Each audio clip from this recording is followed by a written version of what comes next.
What did you go? Choose. We're back again. I actually did a whole day of eating and training the other day, but the fucking SIM card, the SD card, failed. It broke, so I lost out on a whole day of vlogging, let's just say. But today, we're back again, and we're gonna do a full day of eating this time. A full day of eating and training, sorry. This time though, I will be in my deficit. So, the past few years I've been gaining, and well, funny enough, that's how long you should be gaining for, not a couple of fucking months. But the past few years I've been gaining, and heading into a photo shoot prep. Got about 20 weeks. Started nice and early just to make sure I'm ready in time, because I've got a few things coming up between now and September when the photo shoot is. So I want to make sure I'm ready beforehand. But yeah, follow me along. We'll go through my upper body session today and a full day of eating. And we are back for a session overview. So going over the session as a whole, starting off with pull-ups. Go for neutral grip here. Target a little bit more of the lats. Loading this baby up as well. 30 kilos for both sets. Both sets were 2 sets of 3 to 5 reps. I think the first set I got 6 reps, and the second set I got about 4 reps. As you see here, I'm trying to bring myself up as high as I can. I'm really thinking about driving those elbows towards my hips and slightly rotating the hand in so that I can get a little bit more lats from here. Progression in the first set, maintain numbers on the second set. On to the second exercise. We are going for the dumbbell shoulder press. Now, I was using the machine shoulder press before, but the machine shoulder press is not that great in my gym, although it is a fantastic gym. What I'm thinking about here, elbows ever so slightly in front of the body so I can get more range of motion. And then when I'm pressing, I'm thinking about bringing my biceps to my ears whilst keeping the shoulders down so that I can get as much depth from these as well. I think I progressed the second set by using more load compared to last week, only 2 sets here. Then on to the incline dumbbell press, the first chest exercise of the day. What we are thinking about here is coming down so the elbows are in line with my upper body, and then pressing up and bringing those dumbbells together. Not smacking them against each other, just bringing them together at the top. And then here, once again, I think I maintained both reps and load on both of my sets. But overall, still good. Then on to the machine chest press. What I am thinking about here is keeping my arm at around a 45-degree angle. And that's how you should be doing all pressing anyway, especially with chest. 45-degree angle. As you can tell, I am keeping that wrist on top of that elbow. So I'm stacking the joints. And I'm thinking about the reverse action cue here, but basically meaning that I am thinking about pushing myself back into that pad rather than pushing the weight away. So I'm thinking about pushing myself back into that pad, and it makes it easier to keep yourself in position. Then on to the first upper back exercise of the session. We have the prime chest supported row. Fantastic piece of kit. Elbows again around a 45-degree angle. Chest stays up, and I am thinking about moving up my shoulder blades rather than at my chest. My chest stays in the exact same position. I'm not folding over that pad to get that range of motion. I am thinking about just allowing my arms to come forward and then driving them as far back as possible. Now onto the lat pull down. The first exercise, I wasn't really able to get that lat short because it was a bit heavy with the pull-ups. The first couple of reps you can get up nice and high, but after that you start fatiguing that range of motion. So with this here, I am thinking about driving that bar towards my sternum. So this is my sternum here. Driving that bar towards my sternum, upright back, no bending. If you start bending, you start making an upper back row. From there, I'm driving again, elbows to hips, so that we are getting as much lats as possible. And then on to the biceps of the day, well, the arm work. Single arm cable curl, setting that cable so it's it's in line with my hand at the bottom, so it's going to be heavier in that bottom position rather than the top position. And then from there, upper arm stays in the exact same position. Can't emphasize this enough. If you want big arms, look over your upper arm position. If you're rounding forward and you're moving forward at the shoulder, you're not going to be including your biceps. Keep that upper arm in the exact same position, lock it in, and only move at that lower portion of your arm, and think about arcing that arm up, taking the longest route possible. Then again, a single arm tricep extension, keeping that upper arm in the exact same position. Once again, I'm just moving at that lower portion of the arm, keeping myself nice and close to that cable stack, using that opposing arm to stabilize myself. The more stable you can make a movement, the more force you can drive through the targeted muscle.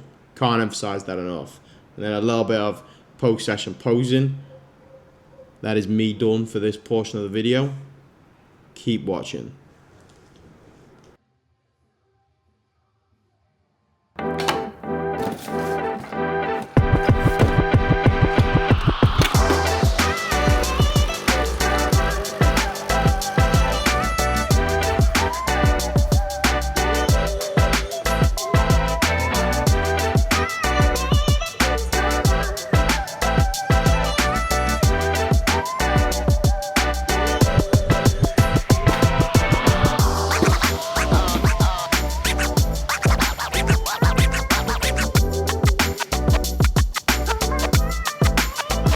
So, gym session done, and then also first meal of the day in the bag.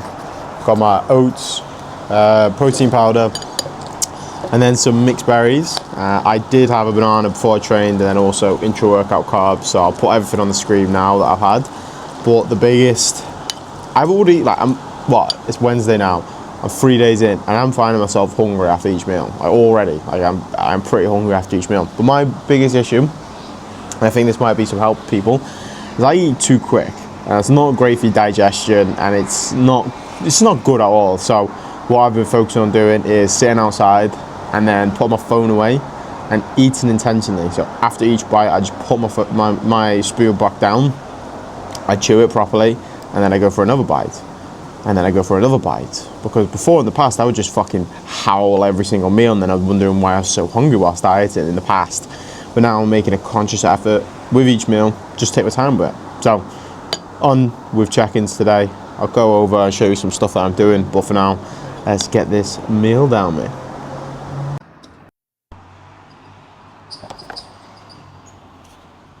I'm back again from lunch.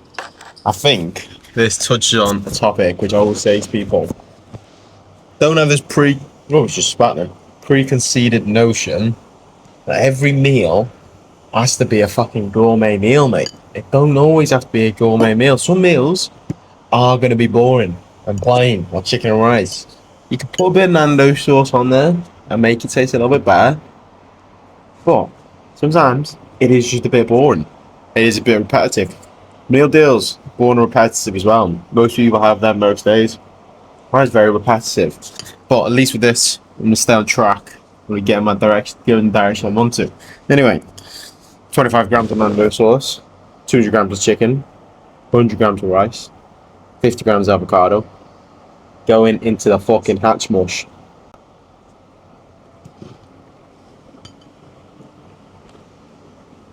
And again, not everything's going to be sexy. You're dieting or, you're gaining, whatever you're doing. Sometimes meals are just going to be boring and repetitive, and that's okay. The more repetitive you can keep things, the quicker you'll be done with your dieting phase, number one. Number two, remove all decision fatigue. And number three, just overall, make it a lot easier, the process a lot easier, rather than trying to think, what can I fit into my macros today, or how can I spice up my meals? Okay, alright, sometimes there is a place for that, but most of the time it's just do the boring stuff. The boring stuff, it works. And then on the weekends, or when you have a bit more time in the evenings, prepare something nice, but if not, just go for what works, and it'll get you through the dieting phase a lot easier. So, second meal of the day, 2 o'clock in the afternoon, let's get it.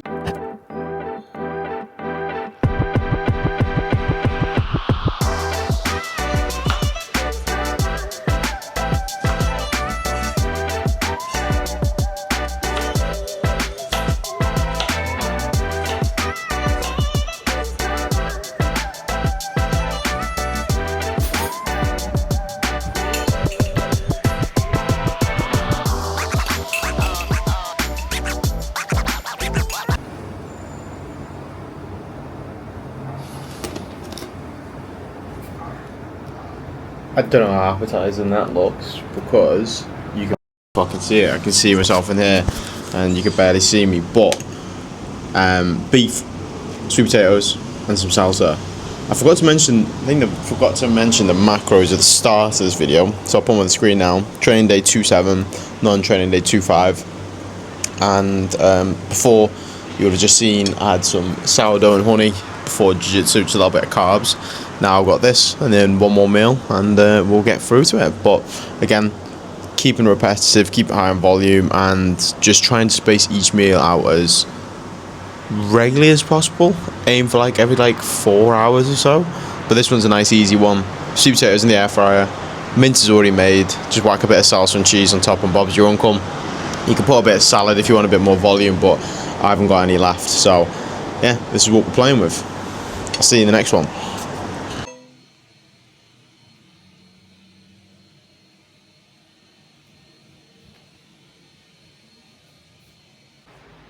And we're on to the next day. So that was a kind of a good overview in terms of what I had for the whole day, in terms of my food and the choices I'm going for, and everything will be more or less the same as I go through the diet. And I think it's one more topic to touch on. Obviously, you see what I'm eating on a training day, and how I go around my meals. If I want to say one thing to finish off this video it's that the more repetitive and the more repetitive you keep stuff throughout your dieting phase, the easier it is going to be in the long term, because it reduces decision fatigue, it makes it easier to stick to, and yeah, it is a bit boring, it is a bit repetitive, as I even said myself, but over the long term, that's how we are able to get through a dieting phase. And the dieting phase should not be forever. It should be a period of your life where you work hard, you get towards the goals, and then once it's over and done with, you go into the next phase, which is reversing out the diet, coming out of it properly, and going into a gaining phase and spending time in a gaining phase where you're building muscle and everything else. But the more you can come to terms with the fact that it's not forever, and it's for a set period of time, the easier it becomes to do these daily tasks, because there's an end date, when things are going to be finished, and where you're going to be going next. So stop fucking about in your dieting phases, get them done, and get the fuck out. Nobody wants to be eating less food. I don't want to be eating less food forever. I don't. I enjoy my food. I enjoy flexibility. But there's a little bit less of that whilst I'm dieting. Anyway, like, share, subscribe, and I shall see you in the next one.